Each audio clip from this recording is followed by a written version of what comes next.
ناظرین اکرام، اعوذ باللہ من الشیطان اللعین الرجیم، بسم اللہ الرحمن الرحیم، قل لا اسألکم علیہ اجرا الا المودۃ فی القربى۔ ناظرین اکرام، اس سلسلے سے گفتگو جاری اور ساری ہے، اور آپ کو یاد ہوگا کہ کل جو ہم نے ذکر کیا تھا جناب اویس قرنی کی جو تابعین میں سے تھے، اور ان کے سلسلے سے ذکر کیا تھا، اور آج جو ہے جناب ابوذر علیہ السلام کی جو رسول اسلام کے صحابی، عاشق اور محبت سے لبریز تھے، اب ان کے بارے میں بس مختصر ذکر کرنا ہے کہ جب رسول اسلام لشکر کو لے کر جو شام کے قریب تھا، جنگ تبوک کے سلسلے سے جب لشکر لے کر چلے، تو ظاہر سی بات ہے کہ اس میں کچھ منافقین تھے جو یہ چاہتے تھے کہ لشکر جائے نہیں، لوگ جائیں نہیں، اور خلل اندازی کر رہے تھے۔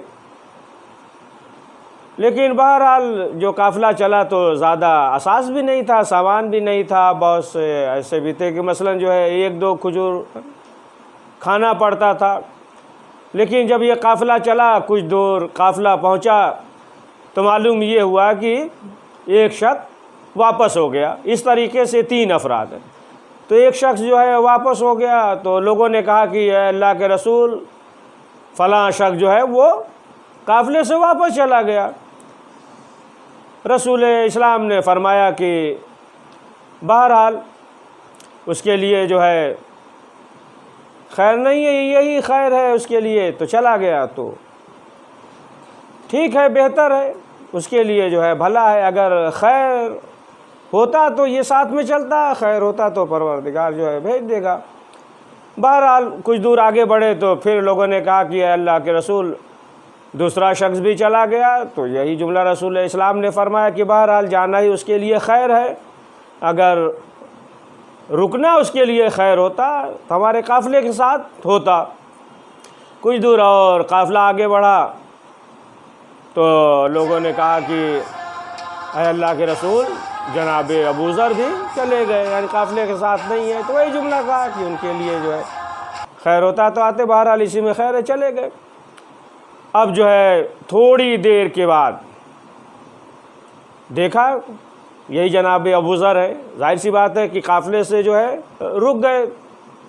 کچھ پیچھے رہ گئے تھے،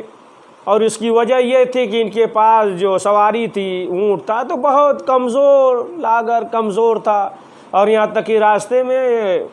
وہ بیٹھ گیا۔ اب لاکھ کوشش کر رہے ہیں جناب ابوذر، لیکن اونٹ جو ہے بہت کمزور ہے، اب وہ حرکت نہیں کرتا، لاکھ کوشش کر رہے ہیں لیکن اونٹ جو ہے اٹھتا نہیں، جس کی وجہ سے وہ قافلے سے پیچھے رہ گئے۔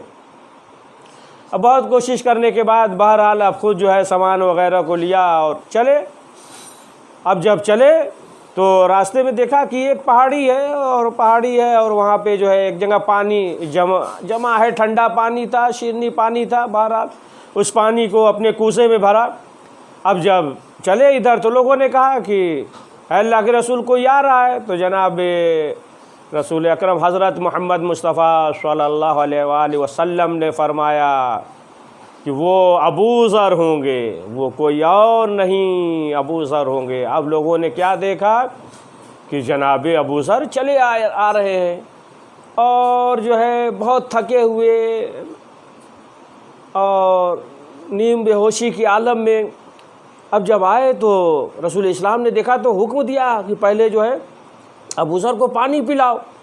اس لیے کہ بہت خستہ ہو چکے تھے، اور فوراً جو ہے آتے ساتھ جو ہے وہ گر گئے، لیٹ گئے۔ تو جب یہ کہا رسول اسلام نے کہ ابوذر کو پہلے پانی پلاؤ، جب یہ کہا تو جناب ابوذر نے مشک کی طرف اشارہ کیا، کہا اس میں پانی ہے۔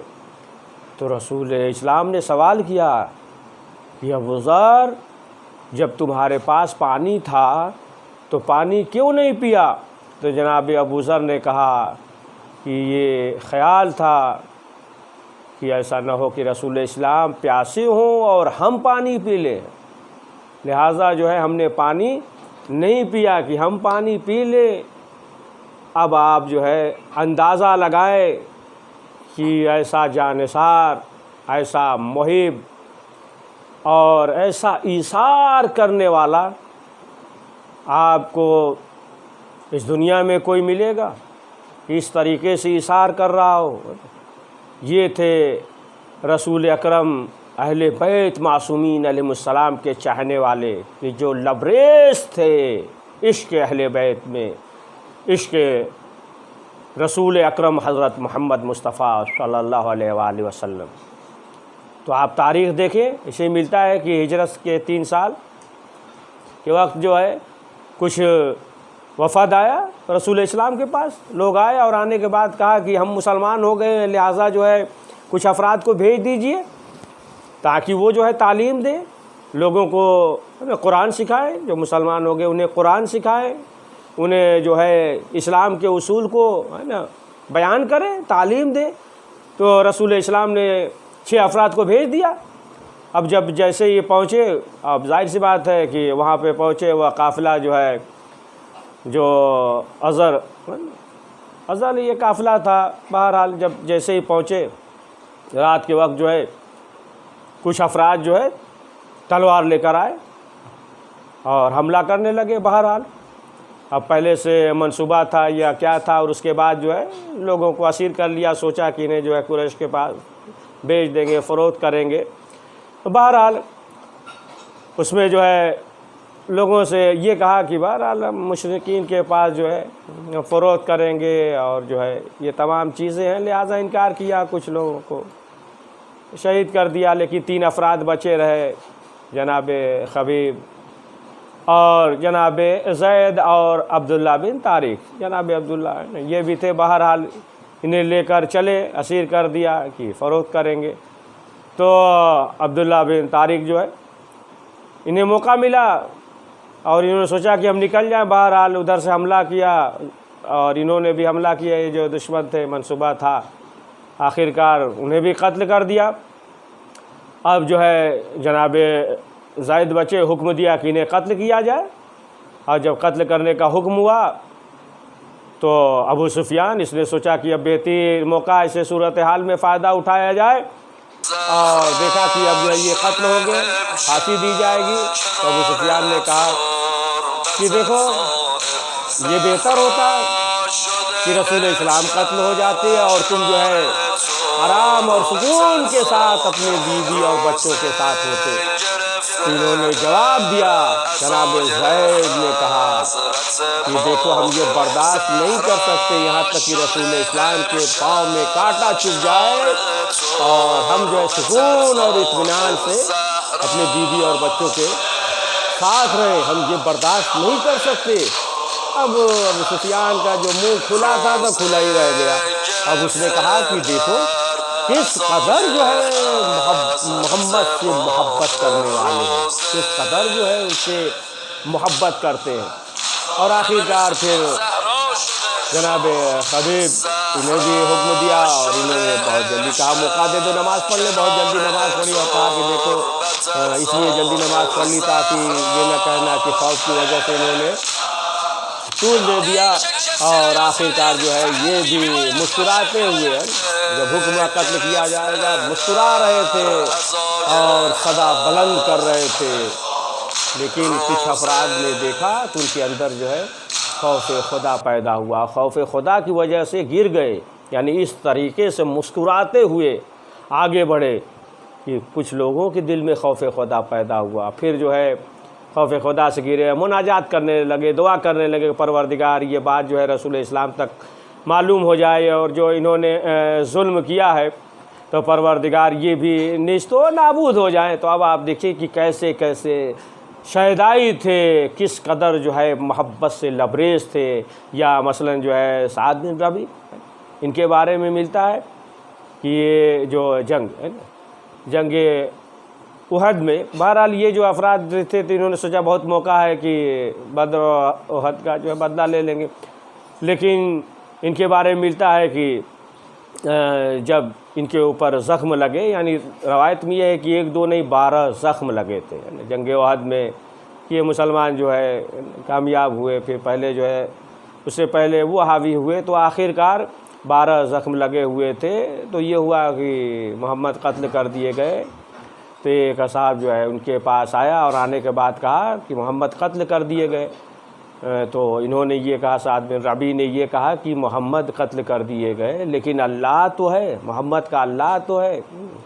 محمد کا دین تو باقی ہے۔ اور اس کے بعد انہوں نے یہ کہا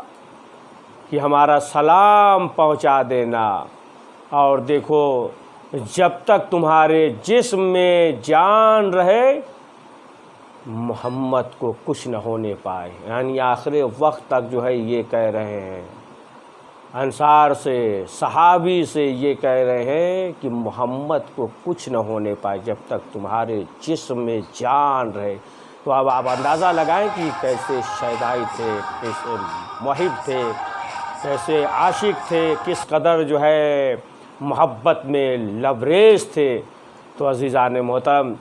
معلوم یہ ہوا کہ جس کے دل میں اہل بیت معصومین علیہ السلام کی محبت ہوتی ہے، معرفت ہوتی ہے، تو پھر وہ انسان جو ہے گھبراتا نہیں ہے، موت سے خوف زدہ نہیں ہوتا ہے، کسی سے ڈرتا نہیں ہے، صرف جو ہے پروردگار سے ڈرتا ہے، اور جو پروردگار سے ڈرے گا تو تمام چیزوں کو پروردگار اس سے ڈرائے گا۔ تو انشاءاللہ پھر گفتگو ہوگی اس سلسلے سے۔ بہرحال پروردگار کی بارگاہ میں یہ دعا ہے کہ پروردگار اہل بیت معصومین علیہ السلام کا واسطہ ہم سب کو زیادہ سے زیادہ نیک اعمال کرنے کی توفیق نصیب فرمائے۔ پروردگار یہ وبا کو ہم سب سے دور فرمائے، جو بھی مریض ہیں انہیں جو ہے شفا عاجل عنایت فرمائے، کریم حضرت کے ظہور میں تعجیل فرما، ہمیں ان کے اعوان و انصار میں شمار فرما۔ سلمکم اللہ، اللہ حفظک انشاءاللہ۔